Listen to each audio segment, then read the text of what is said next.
Welcome back into another episode of George in the Jungle, presented as always by Remington Tavern, coming at you live from the Cincy Light Studios. Remington Tavern, as always, can be found at 8892 Glendale Milford Road, 45140, where they have their daily happy hour from 3 to 7 p.m., $5 bourbon whiskey Wednesdays, bottle cap bonanza Thursdays from 7 to 9 p.m. You can check them out on Instagram at Remitav Cincy. That's REMITAV Cincy with a Y, or follow them on Facebook. While you're there, be sure to grab an ice cold Cincy Light on tap. It's the best beer in the city by far. I'm not just saying that because they sponsor us, but support the people who support us. We all appreciate it. Yeah. George, it's been a week. It's been a week. Been a busy week. Winning solves everything. Yeah, it does. 6 straight. Winning solves everything. Let's start right at the top as your Cincinnati Bearcats take out the Oklahoma State Cowboys 49-17 on Saturday. It was the Oklahoma State homecoming. It was a 4 o'clock start on that one, I think. Right? It was out there. It was like 7 o'clock. So 8 o'clock start. Yeah, it was 8 o'clock. 4 o'clock. Yes. You got to get more sleep, man. I know you're dealing with these kids. I'm telling you, kids. But in any case, 49-17. What were your takeaways from this game, George? It was a fun game to watch, first of all. There's just a lot of good things to talk about. First of all, for a team that's fallen on hard times and fired their coach and everything else, they had a hell of an atmosphere out there for homecoming for that game. I was kind of impressed with Oklahoma State showing up the way they did and, getting rowdy and having a big time. But they made national headlines last week with the guy waving his shirt. Now they have a whole section dedicated to these shirtless kids out there. I mean, you would expect someone going through what they're going through in the season they're having, even if it's homecoming, it's going to be kind of dead. But they weren't dead. They were into it. So that was cool. And UC was also into it because the Bearcats played great. I mean, to come out and jump on a team with those first couple of drives the way they did. That offense was hitting on all cylinders for the most part. Sorsby hitting 9 different receivers. Once again, he has another great game, 21-30, 284, 4 touchdowns. Cyrus Allen with 3 touchdowns. And I thought the one play with him, UC did a lot of cool stuff in this game. And the one play to him, that little option play where he, was kind of doing an end around and, you fake the handoff up the middle, then Sorsby rolls out. It was almost like an old triple option play. And I don't know that there was an option to hand off to the back, going the other way, heading towards the middle on the dive play. I doubt there was an option for Sorsby to give him the ball, but that was a really cool play. It was just very well designed and just really cool to see Cyrus Allen get back untracked and Sorsby spreads it around. Royer with 5 receptions, 63 yards, and doing the things he does. And for a tight end, he jumps on that 3rd down. And I kind of wish he wouldn't do that. I'm always afraid he's going to get hurt. But that 3rd down catch and he jumps for the 1st down. And I think he would have gotten it without jumping anyway. But you got a tight end that had 52 yards after the catch on his 5 receptions. So that's pretty special. Noah Jennings with a nice catch down the sideline. Jeff Caldwell involved. And that big catch on 3rd and 16. Yeah. And that was a good throw, too. And Sorsby was talking about that today, how maybe that was one he maybe shouldn't have thrown. It was a little high, but he threaded in there nicely. When they had that shot behind him, when you saw that angle of it, you appreciate how good that throw was. And the catch was very good too. So I just thought, offensively they had it cooking. They didn't, they ran the ball well, but they didn't really have to run it well because everything else seemed to be working. And 6 of 10 on third down, 1 of 1 on fourth down, which was Sorsby, where he into the pile and spins off and gets that first down. I just thought there were a lot of great plays for UC in this game offensively. And Oklahoma State was hanging around, but then UC putting the hammer down in the fourth quarter with the 3 touchdowns. And we'll get to the defense, but your thoughts on that offensive display? Sorsby's making a case for himself for at least being mentioned in the Heisman hopefuls. I don't know what else he can do at this point, and if he keeps winning, I don't know how he keeps himself out of the discussion, because the offense completely at this point revolves around him. You mentioned the 3 touchdowns in the air. He also scrambled for 1. Not a great day on the ground for him, 6-13, but he did have the touchdown. And that was a hell of a run. Yeah. I didn't know he could stop like that. Like he made that cut, and it's like, that's pretty cool. Bounces over to the left and then fights through traffic to work his way into the end zone. Yeah. Twisting and turning and doing everything he can to get in there. He's just shown himself to be a tremendous leader on this team. And Gavin Gerhardt today said that he has a swagger about him that not even he can stymie. And truthfully, I don't want anybody to try and take away his swagger. That's part of who he is and part of why this offense, I think, responds to him. I mean, you're at this point 1 pass away from 7-0, and they just have done a lot of things, special things on the offense. 4 of 4 in the red zone in this one. They remain perfect in the red zone. There's not many teams in any league that can say that right now in college football. It's been I think they're one of 4 that's 100% in the red zone, and they've got the most red zone attempts with they're 28 of 28. I don't know if I wrote. Yeah, I did write that down. Yeah, 28 of 28 this season, which is 100% is 100%, but they've done it the most of any of the teams that are still perfect. 28 is tops.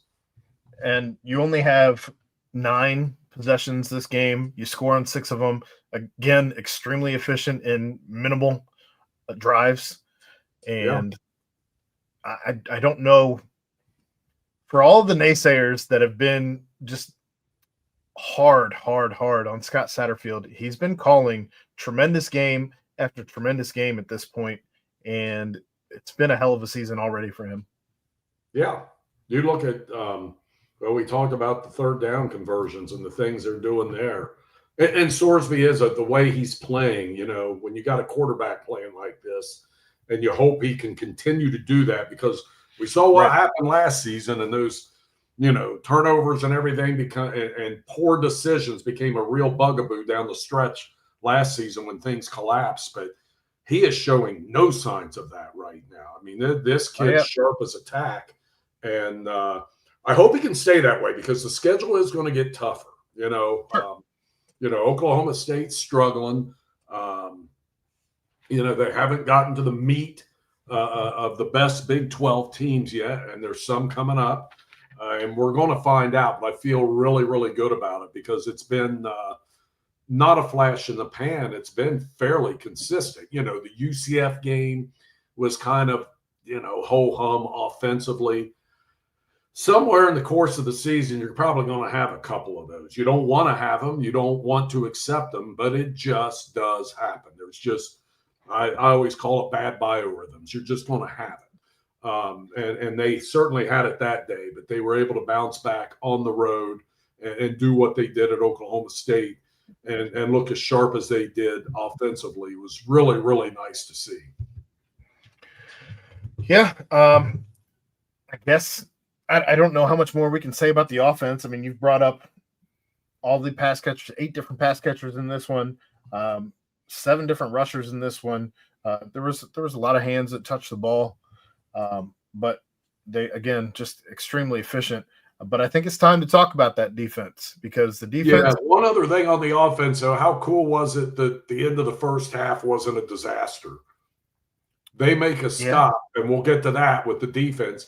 And then they're able to go 90-some yards and get a touchdown right before the end of the half. Not just settle for a field goal, and they played it very well. That Well, again, you bring up Satterfield and the games he's been calling. That was just a brilliant 12-play, 2-something drive that ended in a touchdown.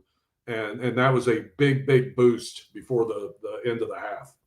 well, you bring up the drives. You got the touchdown drives, 5 for 79 yards, 158 as far as time goes.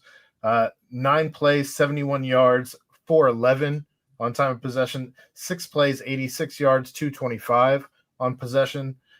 12 plays, 94 yards, 215 time of possession. And then in the third quarter, 11 plays, 95 yards, 4 minutes and 5 seconds. And then the last touchdown was after the fumble recovery, 2 plays, 13 yards, 32 seconds. Again, just super efficient with the ball. They're making plays, marching down the field, but none of those come any shorter than 70 yards, and extremely impressive. Yeah, and they didn't kill themselves with penalties in this one like we've seen Right. a lot of the season where they've had to, they've been on the doorstep a few times and gotten, whether it's a hold or a false start, and that changes the whole dynamic, and you end up settling for 3. They did not shoot themselves in the foot in this game. Like, they have, they've gotten away with it, but you're going to start playing these tougher teams, and you gotta make all those drives count. And they were able to do that at Oklahoma State for sure. And that's going to be the formula going forward if they're going to continue on this run. So let's talk about the defense, as the defense gives up a grand total of 377 yards. Oklahoma State, 149 through the air, 228 on the ground. Ouch. They gave up 6 of 13 third downs, 1 of 2 on fourth down. So altogether between third and fourth down, 7 of 15. 21 carries for 163 and a touchdown for their running back, Fields. Rodney Fields Jr. I'd like to get my hands on that dude. He looked good. He did, and he's young. I believe he's only, I think they said a redshirt freshman. Yeah, I think you're right. I think he is. But he was electric. Outside of that, I didn't see a ton out of Samuel Jackson that was impressive, but it was the fact that he's been their starting quarterback for 1 week, and he's I don't know. They made him look average. He didn't look bad. I'll say that. No, he kept him in the game until to be a wizard throwing the ball. His touchdown was pretty impressive. The dude's an athlete. There is no doubt about it. I mean, he is a problem. They did a fair job containing him. Fields carved him up, but that was a dynamic to this game too. You just weren't sure what you were going to get out of this kid and what they were going to do with him. And it gave you a little bit to think about. So they handled it fairly well. Here's how I feel, and you tell me if I'm, out of line here. But so this defense, it's been bend but don't break. They don't give up a lot of points. They're giving up. What are they giving up? Like 18, 19 a game, which is really pretty good. But man, they give up a lot of yards, and they give up a lot of windows for quarterbacks to hit receivers. And I just feel like, you tell me if I'm wrong, but you play good teams, and that defense is doing that. And I know they're not giving up the big play and all this, but I just feel like if UC gets themselves in situations where they have to rely on this defense in the second half to make stops or whatever, it could be problematic. I mean, they've got to find ways to get off the field a little quicker than what they've been doing. Well, I thought their tackling was terrible in this game. Oh, this was the worst tackling game. And I think throughout the season, it's been pretty good. I agree. This was their worst. I thought it was just as bad as Bowling Green, if not worse. Yeah, I think it was worse in my mind. I thought that, taking it in live compared to watching it on TV at home and seeing the angles is a little different. Yeah, there were a couple of really bad angles in this game too. Man, I I thought I did think they took some terrible angles Yeah. in this game as well. So I if you're going to have a game where you do something like that and have to clean it up and have to make that a focus for your defense, I would so much rather it be a team like Oklahoma State as opposed to having that issue against Baylor, because we know the type of numbers that Baylor can put up. So Correct. I'm not at all upset if you're going to have that type of game that it was now, and you have that to go back to over the course of the next 5 games to reflect upon, as opposed to having that game against a Baylor or a BYU or a Utah or a TCU or anything like that. Yeah, there's a lot of video for them to look at this week and clean up tackling technique, angles, all that stuff. You're right. And they need to do that before they play this team that's coming in Saturday. I mean, Baylor's got, as far as yards, the number 1 offense in the country. They also turn the ball over an awful lot. Yes, they do. And their quarterback's a reason for that, too. I think he's thrown 7 picks this year, if I'm not mistaken. 7 picks, 7 fumbles lost, 14 turnovers total, averaging 2 a game, I guess. So that's something He's the ultimate boom or bust right now, I guess. We'll get to that, but you talk about interceptions, and we saw a big one. We saw the biggest one in Cincinnati's history, as a matter of fact. 100 yards returned for Matthew McDoom. And after that, it seemed, as I've said it, I think I said it here. I know I said it on the BBP. I've said it to Chad on the Nightcaps. I thought that once they got the lid off of this thing, that it was going to start to pour. And we've seen 2 now, and I would love to see them have that same type of success against a team that's been turning the ball over at a pretty high clip this season. But Matthew McDoom has a big one, and then they followed that up with the fumble and fumble recovery.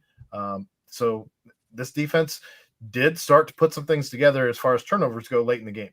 Yeah, and for McDoom, it's kind of 2 in a row, and the one was taken away, obviously. But, fair enough.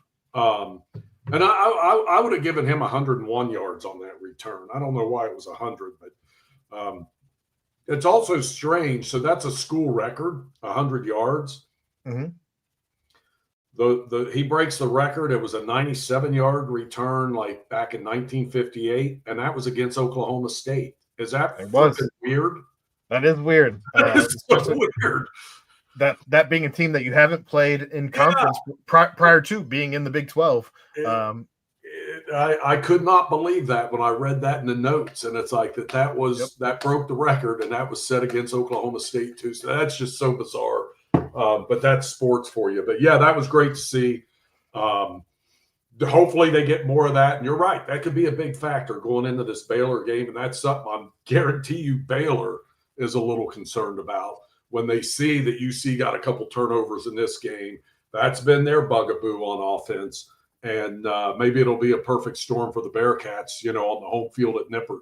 I would like, if that starts happening, then, that's your defense getting off the field a little quicker than what we've been seeing so far, because, it is just, man, you look at the end of the game, though, and you're like, hell, they held this team, they give up 17 on Saturday, but it just feels worse because the other team's got the ball the majority of the time. But, if they can keep that formula and keep working and keep winning, nobody's going to, complain about it at the end of the year. But it's just very, very difficult for me to believe that they're going to keep having success, keeping opposing teams off the scoreboard with the defense having these kind of holes in the secondary for teams to pick on.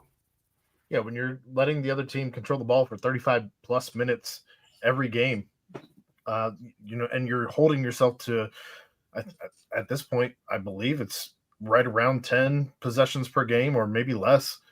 It can't be much more over that. You're kind of shooting yourself in the foot a little bit, because this offense, as we discussed earlier, they have been extremely efficient with the ball. You can throw some points up in a hurry, and I just want to see this team with more opportunities to do that. And defenses too, when you don't get a lot of rush too, and we've all been complaining about that as well. However, the final result, how do you complain? You can't. No. And like I said, winning fixes everything. This team now sits at 6-1, more wins than they had either the previous 2 seasons under Coach Scott Satterfield, and they're rolling 6-1. We've got Baylor at home, and this week, what do you want to see some more of, or see different, if you will? Well, keep the turnover train going. I would love to see just less holes in that secondary, and this kid's got the ability to pick that apart. So I want to see that. Look, this could be a high scoring game. I think the total is like 67 or something.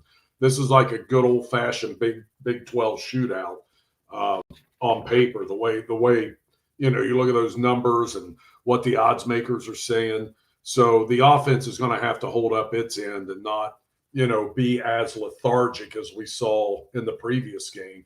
They're going to have to be more like they were Saturday night in Oklahoma State, because this thing could be a bit of a track meet. I'm going to be interested to see if that UC defense can keep them out of the end zone like they've been keeping these other teams out, because this one does worry me. When you look at the totality and the UC numbers next to it, okay, I see why UC's favored, especially playing at home.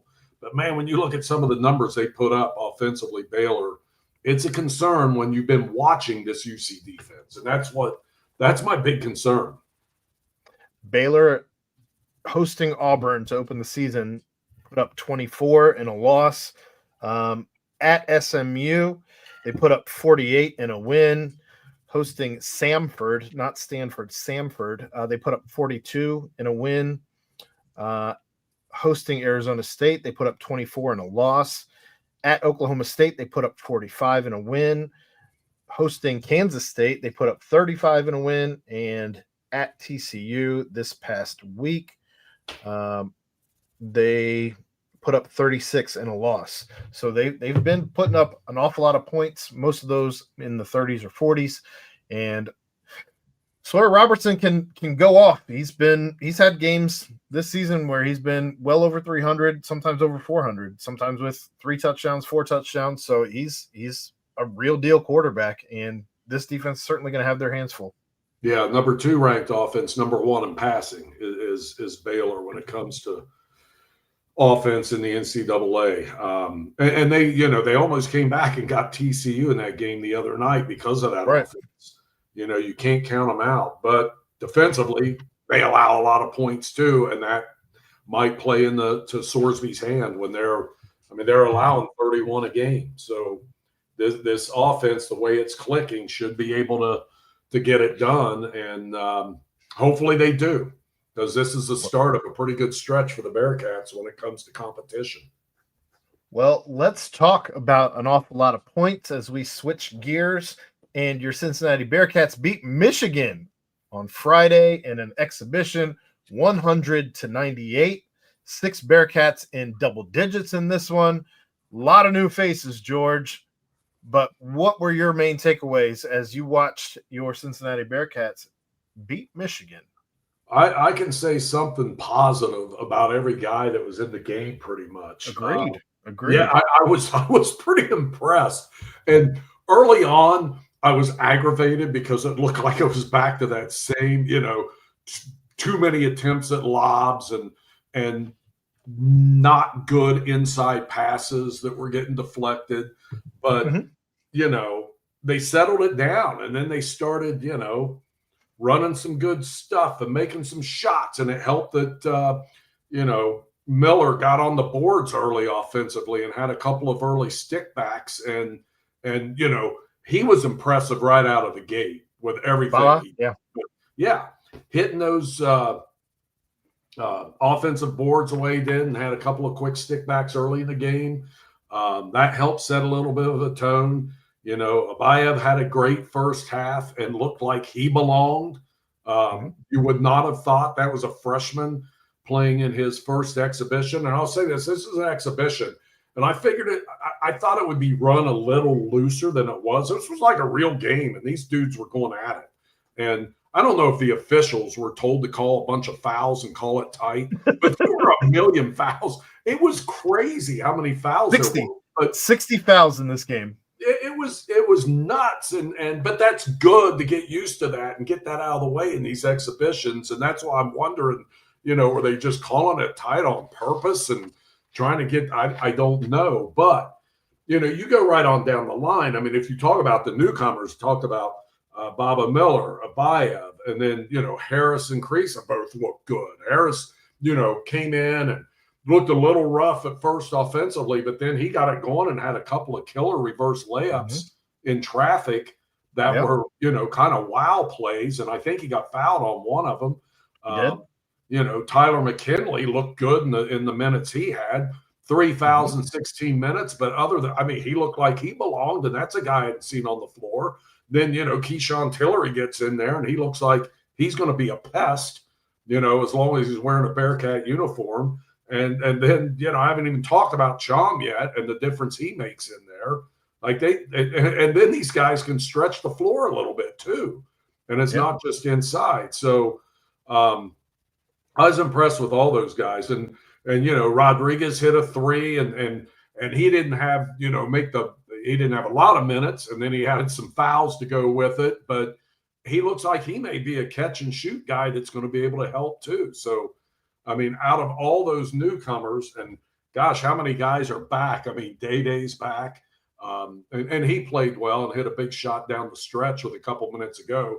Then he missed some free throws, and that's something. I mean, they missed too damn many free throws in this game, and that helped make it tight. That's Cincinnati basketball, though. George, when was the last time we had it? And the problems remain the same. This has been going on forever. It has. And you didn't even mention Halvin Zella, who I think is that's another super improved. Yeah. He's a guy that looks like he can soak up some minutes if they need him to, which is a relief given that, we don't know what the situation is with Haynes. Right. I don't think you gave Kirk Creasa enough flowers there, just mentioning his name, but he was out there and he was as advertised. He was certainly a boost of energy. He was a guy who was not afraid to get up in anybody's grill. And I did like how many minutes he played better as the game went along too. I thought he really started asserting himself, and it seemed like he got pretty darn comfortable and was doing the things you were doing as advertised. And you have him and Harris coming in doing that stuff. That's good to have. Yeah, making 55% of your shots, 38.7 behind the arc. None of that hurts. Again, 33 fouls is crazy. 16 turnovers is something they need to clean up as well. But all in all, it's an exhibition. I loved the minutes that Wes actually gave his bench compared to what Michigan did with their bench. I don't think Michigan played. Anybody logging 30-plus minutes in an exhibition, I think, is ridiculous. If you ask me. He left, what's his name in there? Lindeberg. Yax Lindeberg, 29 minutes. He was like limping. And I guess, I don't know if he just got kicked in the calf or what. They didn't seem too concerned leaving him in there in an exhibition. But, I mean, he's their guy. Right. And, you don't want to be playing him hurt. So I'm sure it was nothing, but he was visibly limping and still in an exhibition. And I thought that was a little weird, but like I said, he must have just gotten kicked in the calf or something because they left him in. You mentioned missing Jalen Haynes. You were also missing Jalen Celestine. And he should be back, right? This week, maybe? We'll see. There's no rush. And you're also missing Lucas Atari, the transfer new kid from Brazil. So obviously you got some more guys coming at some point. Who knows when with Jalen Haynes?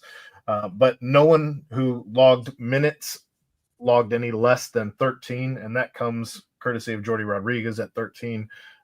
Even Halvin Zella 14, Tyler McKinley 16, Keyshawn Tillery 17. And then Baba short on minutes with 19 because he did foul out. Yeah, he fouled out, but he was very effective when he was in there. And as you mentioned, Michigan didn't, go to the bench nearly as much as what UC did, and UC is able to because we just ran down a list of a bunch of guys that played really well. And if you looked at bench points, UC, that was lopsided. UC with 40 points in the paint. I love to see that. As you said off the top, what I think, the first thing I had on my sheet, it says lots of good. And then there's just names. And it's like, they all played really well, I thought. I was impressed. First thing out of the box, you never, I'm not going to get out over my skis like I did last year, and I think everybody did, because, look, they looked good in the non-conference last year. They did. They were hitting shots. They were able to hit the threes and open things up. And then, by God, when the bell rang on the conference season, whew. But this bunch looks like it's deeper, quite honestly, more talented from a shooting standpoint.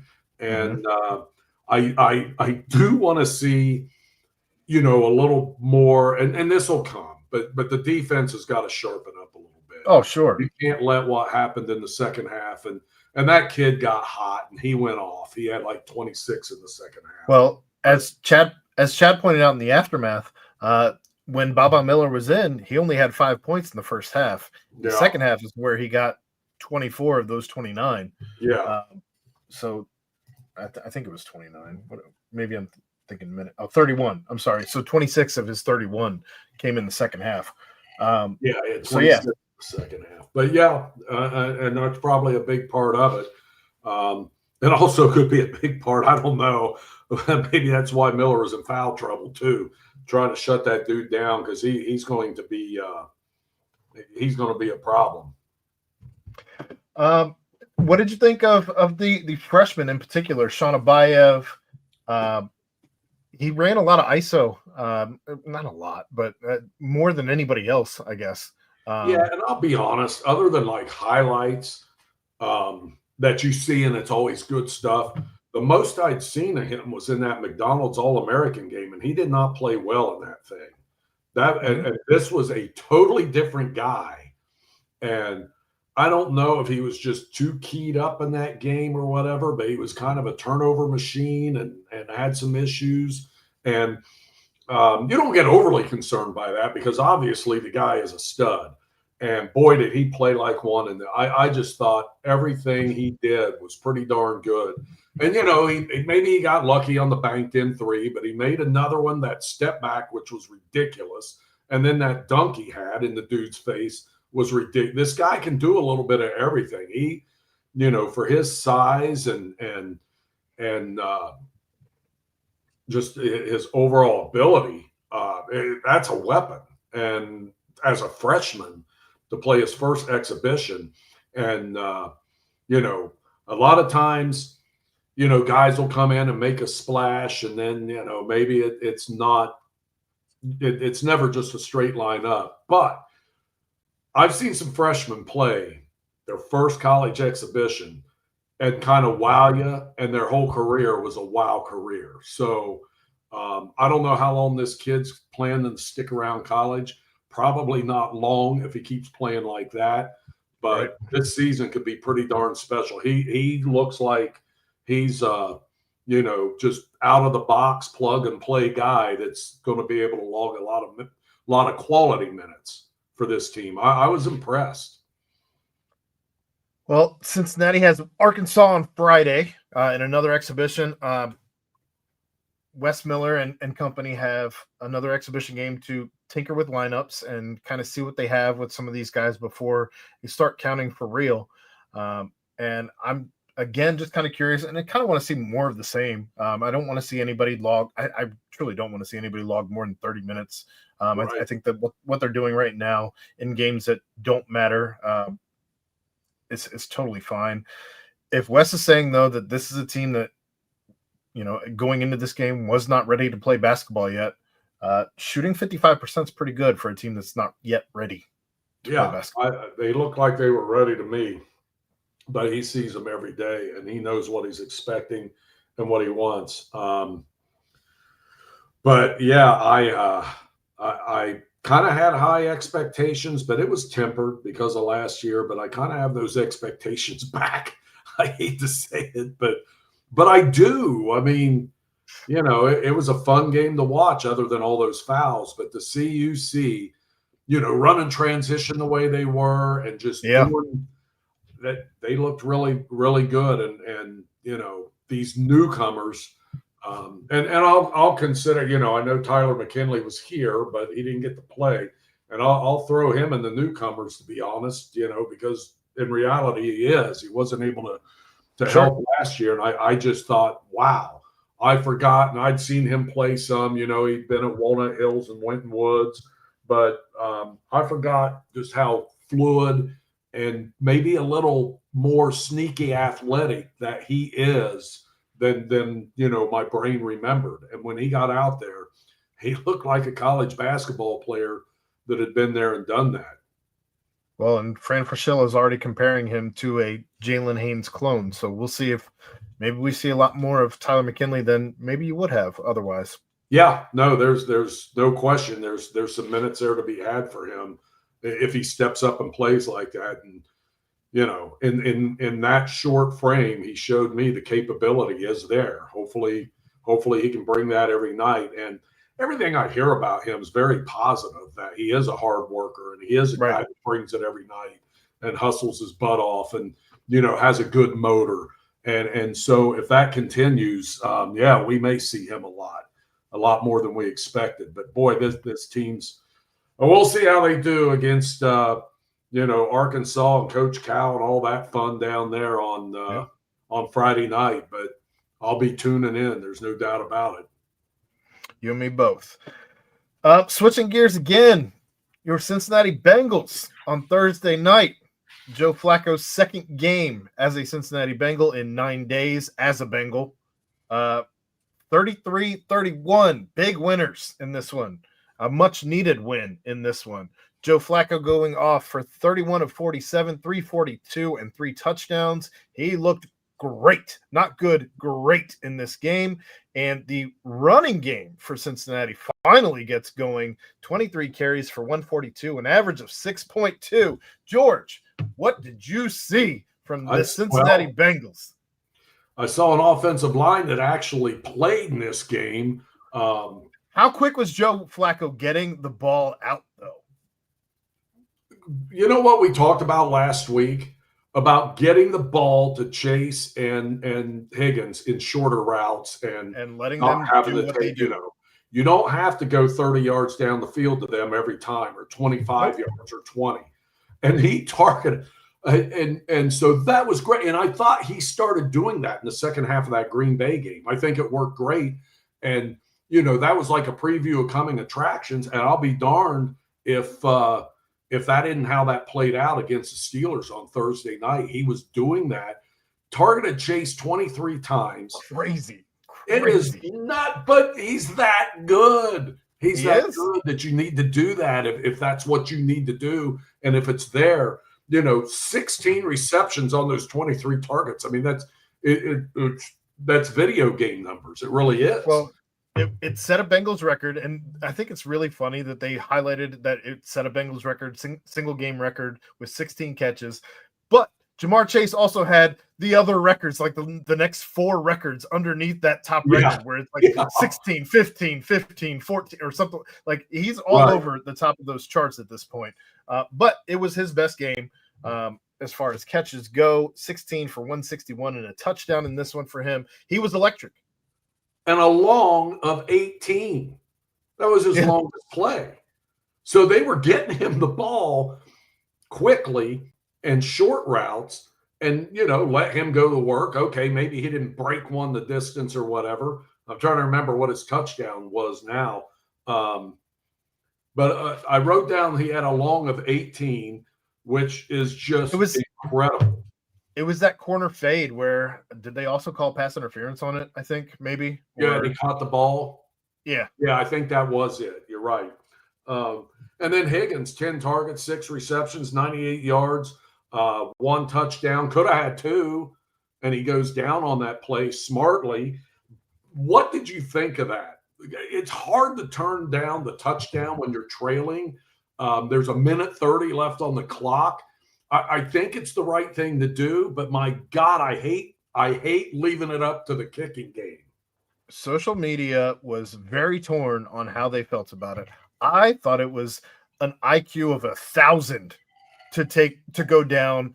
I know you don't love the kicking game, and that's all well and good, but McPherson's been damn near automatic this season, and outside of missing one that he had already made from 71 yards or whatever it was, the ridiculous long kick last week. But how often have we seen this team in particular, any Cincinnati team for that matter, give the ball in whatever sport at this point at the end of the game and lose on some ridiculousness, and you still almost Aaron Rodgers was very close to getting a Hail Mary to DK Metcalf down there. Right. And look, DJ Turner, we have not talked about him yet, but that dude, he was part of breaking that up. But I'm with you. I loved it. I love the fact that T. Higgins had the wherewithal to do that. He said after the game that one of the tight ends wouldn't reveal who told him to go down if you got there. I don't know why you wouldn't reveal that. Very unselfish when you got a path he had, which absolutely. I think how many guys have incentives? What's that? How many guys have incentives for touchdowns at the end of the season? Exactly. I'm sure he does. But you don't want to give Aaron Rodgers the ball back with a minute 30 left on the clock. That would have been too much damn time. We've seen some stupid things happen against the Pittsburgh Steelers towards the end of a game. And, well, hat tip to T. Higgins for having that type of foresight to go down when he did, where he did, milk the clock, and give Aaron Rodgers nothing. Yeah. I mean, that was a fantastic play, fantastic game for the Bengals, just what they needed. And you know, it puts them in a good position now. Not a great position, but before this Flacco thing happened, this season was going down the drain. Yes. This game would not have happened if they had not acquired Joe Flacco from the Browns. Well, and that's why Mike Tomlin was so mad. Yes. In his presser and before this game. Totally agree with Tomlin. I mean, the only thing I can figure is they had no takers at all. They wanted to cut the guy. For what reason, I don't know, but they just wanted him out of Cleveland. I guess because they just want to see how high of a draft pick they can get, although they played really well this weekend. I think they had about 100 yards passing, but they got the win in easy fashion. But to trade, and so the Bengals are willing to trade rounds from the 5th to the 6th and give them the 5th, and he ends up in Cincinnati. If I'm Mike Tomlin, I'm mad too. I don't know why you do that in the division, but it's working for the Bengals. And now, you know, with what they have coming up, they can get back in this thing. Well, you also wonder how much can Joe Burrow learn from Joe Flacco while he's here? Because Lamar Jackson, like wherever Joe Flacco has been in his career, everyone there has nothing but great things to say about this man and his work ethic and the way he approaches the game and all of it. And again, we talked about this last week. It's no accident that you're over 40 and still in the league. Like that happens because you have a drive about you.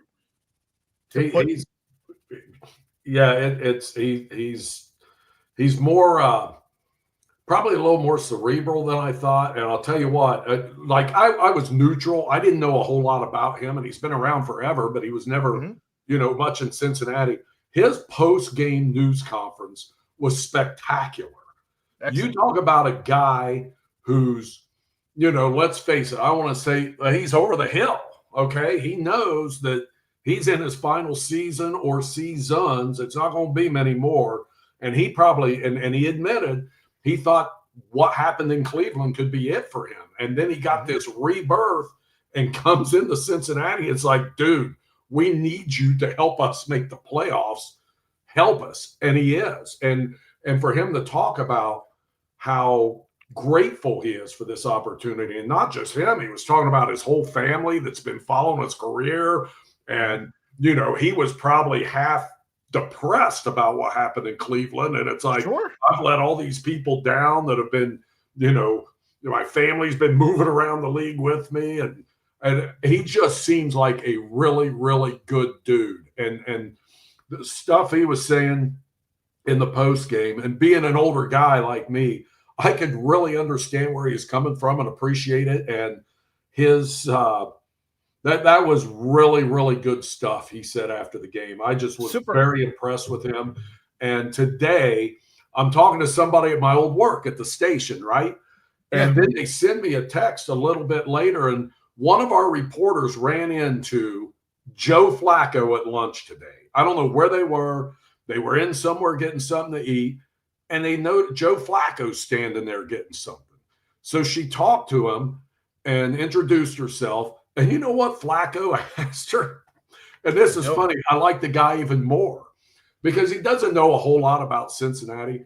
He finds out she's in local news, and he asked her point blank, said, "Is the news always this crazy in Cincinnati?" So he's been keeping up with the news and all this police chief thing going on and all this other stuff happening. I mean, he probably thinks he walked into the middle of a SHIT show, and he kind of has, but it's just so funny that he just seems so normal for a guy who's played, 20 years or whatever in the NFL. It's crazy. Might make him feel like he's back in Baltimore again. It's fine. Exactly. Exactly. It's and I don't know if you heard him after the game. Yeah, it was the most wholesome.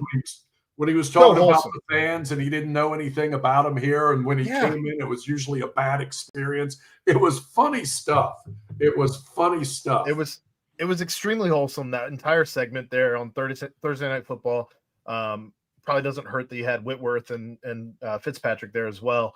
But he did not shy away from just giving complete credit to not himself, not taking any of the credit for himself, but to Jamar Chase, to T. Higgins, and this receiving core around him. Noah Fant, a guy who I had totally forgot that he had prior experience with in Denver. He gets him a touchdown in this one. So I just cool to see. Chase Brown gets going in this one. 11 carries for 108 yards. Extremely good to see. Our running game is not dead. It's got to be something for him to come into this situation, though, and have maybe the best tandem of receivers he's ever seen in the league since he's been. It's not maybe. The only other receiver he ever had worth mentioning is Steve Smith. Yeah. Isn't that crazy? And now he comes in and he's got these weapons. It's like, holy God, I'm in the twilight of my career, and I've got the best I've ever had. And he made the most of it. Can he keep it up? I don't know, but the schedule is favorable for the Bengals to reel off some wins here. I'm certainly getting excited. It's hard not to at this point when you thought the season was over. It's one game, and Flacco does have a history of getting hot for a few weeks and all that, but he doesn't need a whole lot more than a few weeks to get in this thing. That might be all you need. I know, it's crazy. I did want to talk about some guys that last week people were a little harsh on. We saw Cam Taylor-Britt. He gets benched in this one. Not just benched, but didn't even dress in this one. We'll see if that's some type of motivation for him. We had seen Logan Wilson get benched. He becomes your fifth leading tackler in this one with 4. I guess that's not terrible. He did have a pass defense as well. But Jordan Battle had a terrible week last week. He comes back in this one, has a big interception. And DJ Turner, wow, is having a monster season, especially in a season where Cam Taylor-Britt is almost completely off the radar as even a guy who you want to give any snaps to at all. This week, they obviously didn't. We'll see what that means going forward, if this is some type of kick in the ass for him or not. But DJ Turner is becoming quite a weapon for this Cincinnati defense. That interception was unbelievable. When he got up and he had the ball and he's acting like he's got it, I'm like, there is no way he got that interception. And then you see that replay. Like some of these plays these guys make, I mean, I just don't understand how they do it. And that was one of those plays. Like he took the ball from the other dude, basically, landed in bounds, had possession, kept possession. That was just a tremendous play. And I'll tell you, Jordan Battles was a good play too when he comes over, because I don't think Aaron Rodgers thought Battle had a chance to get there, and he's throwing a long ball to Metcalf. He covered so many yards on that interception. He streaked across, makes the grab, then has the wherewithal to get up and go because he was a live ball, man. It was, but it was called. It was called back because DK Metcalf did get a hand on him. Oh, that's right. They did. I was Yep. drinking during this game. That's right. They did call it back. They did call it back. Going back to DJ Turner, I'm going to give you some numbers here. As far as NFL ranks in cornerbacks, George. Forced incompletions, DJ Turner is first in the league. Forced incompletion percentage, also first in the league. Pass breakups, first in the league. Interceptions, first in the league. NFL passer rating, third in the league. Reception percentage allowed, third in the league. DJ Turner, a guy who I was ready to run out of town 2 seasons ago. Well, you give people like that credit because they keep working and keep getting better. And obviously he has. He's made himself. And, you give credit to the coaching staff down there. We bang on them all the time when things go wrong. But working with a guy like that, something's clicked. And he's getting it. And my God, wouldn't it be nice to have really good corners again? Because that is such a help to any defense. I mean, it's obvious, but it's so hard to find them. That's the hardest position out there. I don't know when the last time was that we had really good corners, plural. No, it's hard to do. I mean, it's just so difficult to play that position, and you're asked to do run support, and you're asked to cover these receivers when you don't know where the hell they're going. They know where they're going, but you don't. I mean, you got to be like a cat. It's just so hard to play that position. And at that level, I don't envy any of those guys. That's just, you're out there and then, you're going to get burned. The best of them get burned. And then they got to walk back to the bench or to the huddle and do it again. And it's just, man, you gotta be a special kind of dude to play that position. And he's playing it very well. And I'm happy for him. I love these success stories of guys that, work and get better and turn themselves into a good player. And that seems like he's in the midst of that with those stats you rattled off. I mean, it's undeniable. Things looked really dysfunctional for Pittsburgh. Aaron Rodgers does not look like he likes his teammates. I know. That was really weird. He was cussing him out. He gets tackled and says, "Get the F off me." And I know. Asking people what the F they're doing out there. I won't say it's uncharacteristic of him, but he just clearly something doesn't seem to be clicking or gelling there. So losing this game, obviously a big deal. You topple the people at the top of the division, and right. now you're at 3-4. They're at 4-2, and all of a sudden, again, this division's wide open. It is. No, the Bengals aren't dead yet, and we talked about this a couple of weeks ago. And they have these home games coming up that, I was kind of flipping a coin on the Steelers. I thought they could get them here, but they were going to have to play better. But the second half of Green Bay gave me hope, and they did it, and they carried it over. Now you got the Jets coming in, and I hate playing teams that are 0-7 because, eventually something bounces right for an NFL team. But I don't think it's going to happen in this game.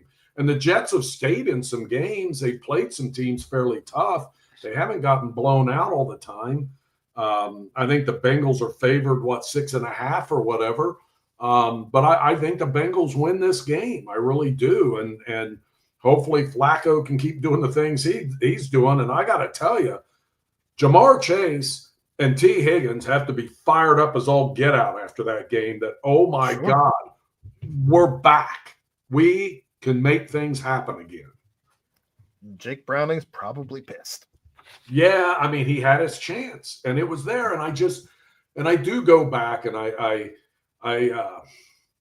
wonder, why they didn't do some of this shorter stuff and quicker stuff to help him. I don't know if it was him. I don't know if it was a slow adjustment from Burrow going. I would think these guys are a hell of a lot smarter about this game than me. They know what they're doing, but maybe it's as simple as, some guys are playing better on the line. I don't know, but it was certainly a different Bengals team on Thursday night than what we've seen recently. And I will say the second half of the Packers game, the Bengals pretty much won that second half of that game. And as you said, I think it was you last week, if that game had gone longer, the Bengals probably win it. I agree with that. And the last thing I'll say is I don't know if it was the Steelers uniforms or what, but those Bengal whiteout uniforms with the white helmet looked awesome on Thursday night. They did, and Yeah, the crowd. That's the crowd. a nice alternative look for them. It looked great. The crowd didn't look like how many times have we seen so many terrible towels in Paul Brown Stadium? It's funny they brought that up on the broadcast that it was not the typical Steelers game in Cincinnati with that. And also Herb Street was so right. I was sitting there thinking when he said, "Oh, I'm getting all these text messages from my Cincinnati buddies that it's going to be 31-30 and they're going to walk out of the stadium depressed." And it's like and Al's laughing at him like, "Oh, come on." And then he's like, "No, that's just," and he's right. And I was thinking the same thing. I was laughing so hard. I'm like, damn, that is Cincinnati is all get out. Both those guys having so many connections to Cincinnati too. Good to see them calling a game. But again, your Bengals are winners 33-31. Love saying that over the Pittsburgh Steelers. And they got the Jets on Sunday, 1:00. We'll see how that goes. But right now, the Bears after that, and they could be above 500 at the bye. All things pointing Bengals right now. Love seeing it. FC Cincinnati, though, finishes up their season, George. Yeah. With a win. A big 3-0 win, baby. Nick Hagelin got a goal. That was good. And then he posed like the fountain on Fountain Square. That's fun. Yeah. Evander and Brenner also get one. We talked about it all season. Love this. How this playoff set up. So they have the bottom teams battling like playing wild card games this week. I think it's tomorrow night and Thursday. Then they go into, you graduate, and then you have the best of three that Cincinnati will play Columbus in starting Monday, and that lasts roughly 2 weeks. Then there's almost a 2-week break before the knockout round because another one of those windows. Isn't that crazy? In the middle of your playoffs, no big deal. Yeah. So they'll play. So let's see. They got Columbus coming in Monday for the first of this 3-game series, and you take 2 out of 3. So then the following Sunday, November 2nd, is the second game in Columbus. Then the following Saturday, they're back in Cincinnati if necessary. And then you don't advance to the semifinals, the conference semifinals, for like 2 weeks. And then that's single elimination. But all these playoff games, there's no extra time. It's you go 90 minutes, and if it's tied, it goes straight to penalty kicks, and you determine a winner that way. Well, the good news is over the last 5 games, Cincinnati has scored 10 goals. They're averaging 2 a game in those 5. They've won 4 of those 5, a draw in the 5th of those 5. So they have not lost in their last 5, as opposed to Columbus, who has 1 win in their last 5, 2 draws, 2 losses in those last 5. Cincinnati a plus 115 in this one. Columbus a plus 190 in this one. In the draw, plus 275. I got to say, I like Cincinnati. I think that the moves that they made late in the season hopefully look like they're starting to pay off. You see Brenner scoring and getting more acclimated with this team. Definitely big having him. And, it looks like they're starting to peak again at the right time. And I think they feel that way. You never take it for granted. But after that game on Saturday, they were about as confident as they've been all year about where they are and what they can do. So that's good. They're peaking at the right time and coming in with a lot of momentum. But we have seen Columbus rain on their parade before. And I know. And so you don't take that for granted because, it just seems like Columbus is one of those hurdles that's tough to get over when they have to. This game will be 6:45 next Monday on Apple TV Plus, FS1, or Fox Deportes. Plenty of spots to catch that game. That said, George, let's get to what's going on in high school, and we'll get out of here. Yeah, last regular season week in Ohio. Then the playoffs start in Ohio final next weekend. 16 teams, each region make it. So 16 teams in Southwest Ohio in each division. And I'll just run down quickly. Elder 9-0 going for an undefeated season. They will play De La Salle, Michigan. And I think Elder should win that. Anderson going for an undefeated season. They play Loveland, so they'll probably get to 10-0, coming off a big win over Winton Woods, too. Who else is undefeated? Indian Hill hosting Reading, going for an undefeated season. And in Kentucky, Lloyd going for an undefeated season at Carroll County. I think they'll do it, regular season. Holy Cross hosting Bellevue. So they're looking to stay undefeated. And then there's another week of the regular season coming up next week in Kentucky, and then they roll in the playoffs. And a couple other big games of note, obviously the Battle of the Lakotas, Lakota West at Lakota East this week. And also in the GMC, Princeton hosting Middletown, Princeton 8-1, Middletown 7-2. So, then it goes into the playoffs. And that first week of the playoffs, you got 1 seeds playing 16s. There's going to be some blowouts. But, you're 8 versus 9 and 7 versus – that's where the fun is. So we'll have that locked down next week. But not a lot of playoff spots up for grabs in Ohio, too. Most of it's pretty much settled in Southwest Ohio. Fair enough. Well, anything else you got? One last thing, going back to UC football, and I found this interesting with Baylor. I just saw this note when I was looking at my high school stuff. So this is for the gamblers. Baylor has covered just once all season. They have covered one time this regular season. That's everything crazy. Else, they have not beaten the spread, whether they're giving or getting. I don't know if that's good or bad. It might mean they're due. Don't say that, George. Don't say that. Well, for all you degenerates out there, something to consider. But that's right. That's right. All right. Well, that's going to wrap things up for us here on George in the Jungle.